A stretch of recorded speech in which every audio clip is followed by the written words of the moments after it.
प्रमाणन्ते कार्याकार्य व्यवस्थितौ ज्ञात्वा शास्त्र विधानोक्तम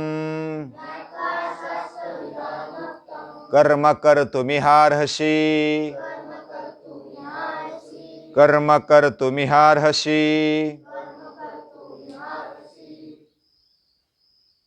शास्त्र के बारे में हमने थोड़ा बहुत अभ्यास किया। शास्त्र यानी जो शासन करता है, शासन करने के लिए योग्य है, वो शास्त्र है और उसने ही शासन करना चाहिए। शासन यानी सत्ता को अपने हाथ में रखना, ये शासन कहा जाता है। और जिसको सत्य पता है वह शासन करता है। जो खुद सत्य है वह शासन करता है। जो त्रिकाला बाधित सत्य होता है वही शास्त्र है। भूतकाल में अलग था, भविष्य काल में अलग होगा, वर्तमान में अलग होगा, ऐसा शास्त्र में नहीं होता है। गीता 5000 साल पहले कही गई और आज भी उतनी ही वो लागू है और हजारों साल बाद भी वैसे ही वो गीता लागू होगी। ये विधि का नियम है, ये विधि विधान है। यानी जो इस सृष्टि के नियम ब्रह्मदेव ने बनाए, वह नियम, उसका पता होना, ये हमारे लिए कार्य और अकार्य जानने के लिए बहुत जरूरी है। हम मानव बन करके आए और इसलिए जानने की आवश्यकता है। पशु को जानने की आवश्यकता नहीं, वो देखता है और खाता है, पीता है, मौज मजा करता है, उसको बाकी से कुछ लेना देना नहीं है। लेकिन मानव बन करके आए तो हमें जानना है, हमें बुद्धि दी है और बुद्धि चलाकर शास्त्र को जानना चाहिए। जब आज की दुनिया में ऐसा हम अगर सोचते हैं कि बहुमत से लेंगे कि अच्छा क्या है, बुरा क्या है, लोकमत कहेगा तो करेंगे, नहीं तो नहीं करेंगे। लेकिन शास्त्र ऐसा लोकमत के आधार पर नहीं चलता है। शास्त्र के साइड में एक भी मत न हो तो भी वो शास्त्र है।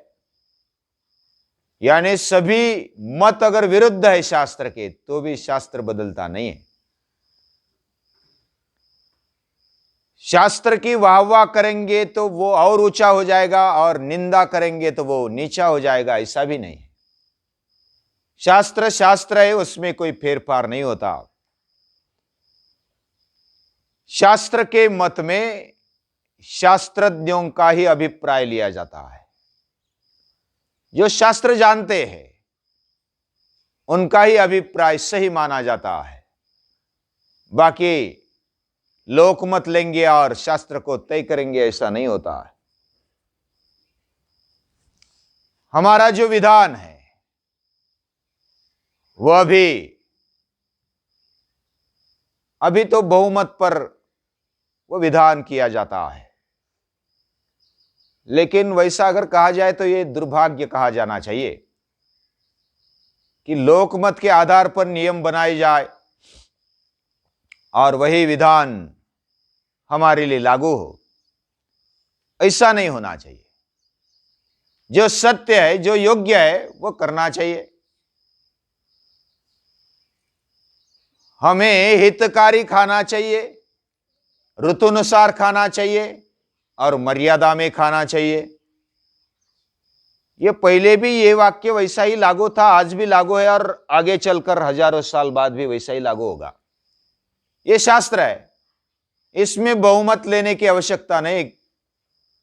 मर्यादा में खाना चाहिए कि नहीं चाहिए, अगर नहीं खाएंगे तो उसकी तकलीफ होगी। यह शास्त्र होता है। इसके लिए कोई मतदान करने की आवश्यकता नहीं है। लेकिन आज मतदान से चलता है, लोकशाही है ना। मतदान से कोई सभी को संभालना है, उसमें भी कुछ बड़ी अच्छी बातें हैं। सभी को साथ लेकर चलना, सभी का कल्याण होना चाहिए, यह बात उसमें गर्भित है। लेकिन अगर कायदे बनाने हैं, विधान बनाना है, विधि को अच्छा करना है, तो बहुमत के मुताबिक करना, यह कोई ज्ञान वाली बात नहीं, यह कोई शास्त्र वाली बात नहीं है।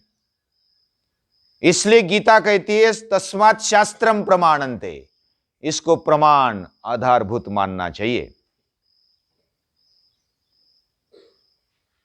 जो दैववादी है वह उदासीनता के कारण जड़वाद में, भौतिकवाद में, निरीश्वरवाद में, अनात्म सत्तावाद में अटके रहते हैं। अभी ये जो शब्द मैंने प्रयोग किए, ये फिलॉसफी के शब्द है, यानी चर्चा में अटक जाते। शास्त्र ये चर्चा में अटकाने वाला नहीं है। शास्त्र तो शास्त्र है, उसमें चर्चा करने की ज्यादा आवश्यकता नहीं होती। लेकिन समझने के लिए, शास्त्र का अभ्यास करने के लिए चर्चा की आवश्यकता होती है, यह भी बात है। लेकिन शास्त्र बदलना चाहिए, उस पर चर्चा करेंगे, बाद में बदलेंगे। बदलता नहीं है शास्त्र, जो बदलता है वो शास्त्र ही नहीं है। और जो निरीश्वरवादी है, जड़वादी है, वो बदलने की कोशिश करते, शास्त्र को इधर उधर घुमाते, उसका अर्थ भी बदल देते हैं।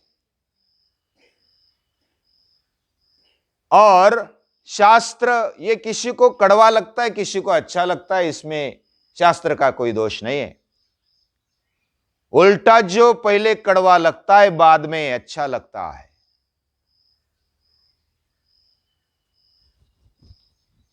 पहले विष जैसा लगने वाला और बाद में अमृत जैसा स्वाद देने वाला, यह शास्त्र होता है।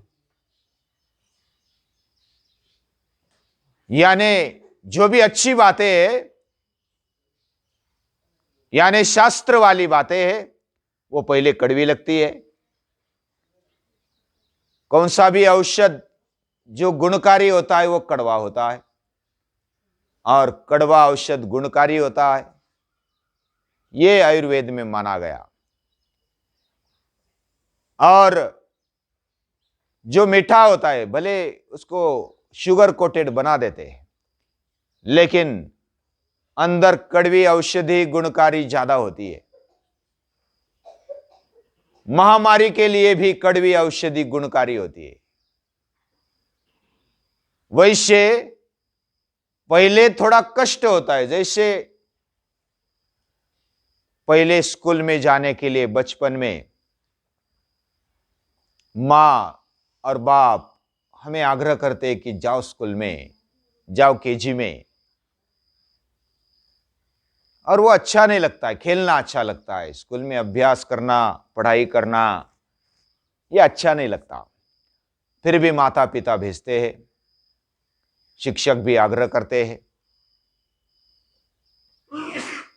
पहले कड़वा लगने के बावजूद भी बाद में वो अमृत जैसा स्वाद देने वाला होता है।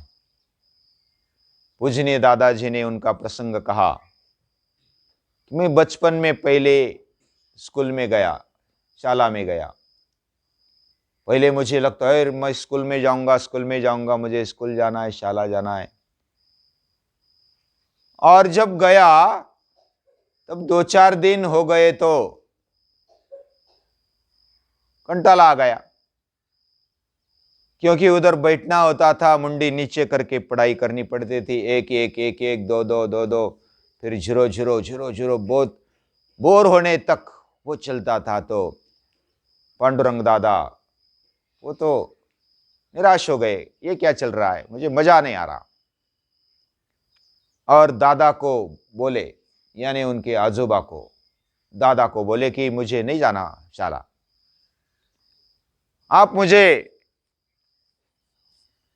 पटा कर दे दो कि स्कूल में भी आनंद है, मुझे मजा आना चाहिए, उधर मैं जाऊंगा, उधर खेलने को नहीं मिलता, ज्यादा खेलने को नहीं मिलता, पढ़ाई करनी होती है तो मैं स्कूल में नहीं जाऊंगा, मुझे सिद्ध करके दे दो कि उधर आनंद है। तो दादा तो पहले से बुद्धिशाली थे, वो सिद्ध करने की बात कर रहे। दादा ने क्या किया, एक तमाचा मार दिया, हाँ अभी जाना है कि नहीं जाला स्कूल, नहीं तो दूसरा लगा दूंगा। फिर पांडुरंग दादा बोले ठीक है मैं स्कूल जाता हूं।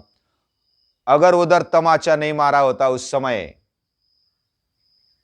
तो पांडुरंग दादा पाठशाला में प्रवचन करते नहीं दिखाई देते, उन्होंने इतना बड़ा इतिहास नहीं रचा होता, इतना बड़ा अल्टरनेटिव समाज नहीं खड़ा किया होता, इतने मानव मात्र पर प्रयोग नहीं करे होते। तो ये तमाचा, ये हम वाद विवाद करते हैं शास्त्र के बारे में, यानी जो करना चाहिए वह करना चाहिए, जो नहीं करना चाहिए नहीं करना चाहिए, उसमें कोई वाद विवाद की पहले तो समझता नहीं हमें, और समझता नहीं इसलिए स्वाध्याय करना चाहिए, अभ्यास करना चाहिए, समझ लेना चाहिए। नहीं समझते तो जो बड़े बताते, अनुभवी बताते, उनका सुनना चाहिए, लेकिन विचार भी करना चाहिए। ये क्यों मुझे आग्रह कर रहे हैं, क्यों मुझे बता रहे हैं, क्यों मुझे सुबह उठने का आग्रह कर रहे हैं, क्यों मुझे अभ्यास करने का आग्रह कर रहे हैं, क्यों योग और प्राणायाम और सूर्य नमस्कार करने का आग्रह कर रहे हैं। माता पिता या तो जो भी शिक्षक है वह आग्रह इसलिए कर रहे हैं कि इसमें हमारा हित है, हमारे भी समझ में आता है, हमारा शरीर अभी तगड़ा बन रहा है, मन भी मजबूत हो रहा है, बहुत सारे अभी अभ्यास भी कर रहे हैं, व्यायाम भी कर रहे हैं, एक एक कदम जीवन में आगे बढ़ रहे, वो हमारे काम आएगा, हम करेंगे तो हमारे काम आएगा। ऐसा ये शास्त्र अभ्यास करते करते उसको जानने की आवश्यकता है।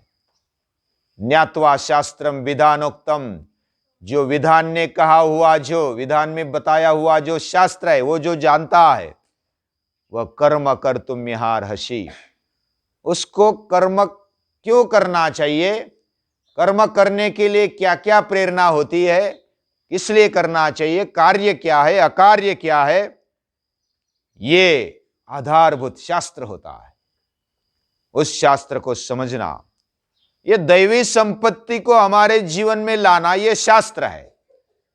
ये गीता बताती है, इसलिए शास्त्र गीता एक शास्त्र है। ये योग शास्त्र है, ये वेदांत शास्त्र है, ये ब्रह्म शास्त्र है, ब्रह्म विद्या है। और ये शास्त्र हमारे जीवन में आना चाहिए, उसके लिए अभ्यास करना चाहिए, और वह अभ्यास लगातार होना चाहिए। सतु दीर्घ काल नैरंतर्य सत्कारा सेवितो दृढ़ में।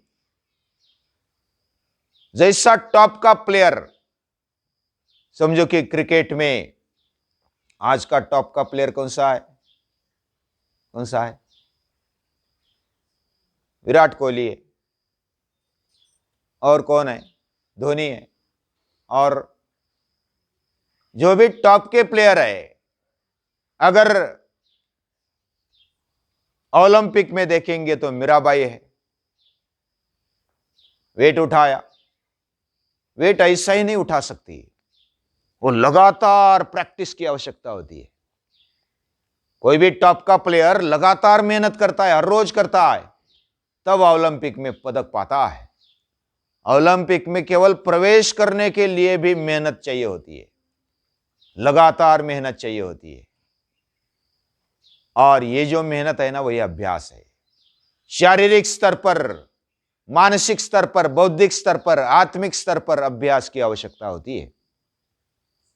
और जो सतत अभ्यास करता है, प्रैक्टिस करता है, वह टॉप पर बने रहता है। बिना अभ्यास के टॉप पर बने रहना इतनी आसान बात नहीं है। बस मैं अभी एक बार टॉप किया, अभी अभ्यास करने की आवश्यकता नहीं, ऐसा नहीं होता। कोई भी टॉप का प्लेयर हो या टॉप का उद्योगपति, टॉप का विद्यार्थी हो, टॉप का शिक्षक, वो अभ्यास करते रहता है।